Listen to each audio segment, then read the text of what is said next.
पूरे पुरुष समाज का विश्वास ही उठ गया है। मतलब शादी ना हो गई, ये एक गुड्डे गुड़िया का खेल हो गया कि पटी पटी वरना हटी, है ना।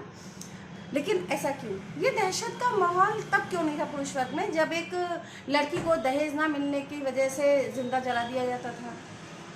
या दहेज एक ही रूप का नहीं होता कि पैसे मांगे जाएं।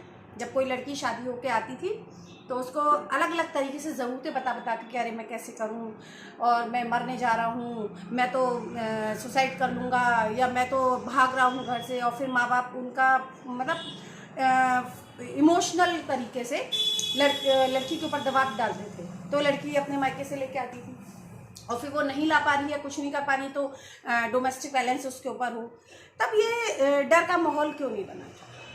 तभी तो पुरुष समाज को अपनी बेटियों के प्रति, अपनी बहनों के प्रति इस चीज़ का डर होना चाहिए था ना, कि जरा जैसी सी बच्चियों का बलात्कार करके उन्हें फेंक दिया जाता था, उन्हें संदूक में पैक कर करके कहीं पे भी, उनके शरीर के टुकड़े कर करके उन्हें कहीं इधर उधर डाल देते थे। या बहुत सारे रेप केसेस आपने ऐसे देखे होंगे कि बड़ी लड़कियों को तो छोड़िए, क्योंकि तहमत लगा दी कि वो जी छोटे कपड़े पहन रही हैं इसलिए उनके संग ऐसा हुआ।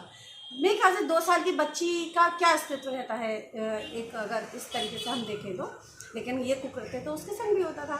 तब तो कभी आप लोगों ने ये नहीं कहा कि हमारा शादी जैसे पवित्र बंधन से रिश्ता मतलब टूट गया है या हमारा विश्वास टूट गया है।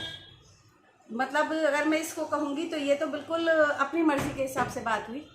एक डायलॉग मुझे याद आ रहा है, शाहरुख खान का डायलॉग है कि हम जरा से शरीफ क्या हुए, पूरी दुनिया ही बदमाश हो गई। और इस घटनाक्रम में और इस तरीके का जो आजकल मैं वातावरण देख रही हूँ, इसमें मुझे ऐसा महसूस होता है कि कुछ स्त्रियां बदमाश क्या हुई, पूरा का पूरा पुरुष समाज ही शरीफ हो गया।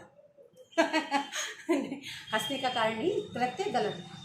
लेकिन जो रील्स बन रही हैं या जो इस नीले ड्रम का बड़ा माहौल बना रहे हैं, वो कम से कम उस माँ के, उस बहन के, उस पिता के कलेजे से पूछिए जिसका जवान लड़का टुकड़ों के रूप में पाया गया। यहाँ पे मतलब लड़का या लड़की से नहीं है, उस संतान से है जिसे एक माँ अपनी कोख में 9 महीने पालती है ना, उसको बड़ा करती है, उसको काबिल बनाती है, और फिर एक जीवन साथी उसके जीवन में आके ऐसी आग लगाता है कि बिल्कुल ही हद, मतलब घिनौनेपन की, एक दहशतगर्दी की हद ही पार हो जाती है। तो मेरा कहना यही है कि कृपया इस चीज़ को इतना मखौल के रूप में ना देखा जाए। जो गलत है उसको गलत कहा जाए, जो सही है उसको सही कहा जाए।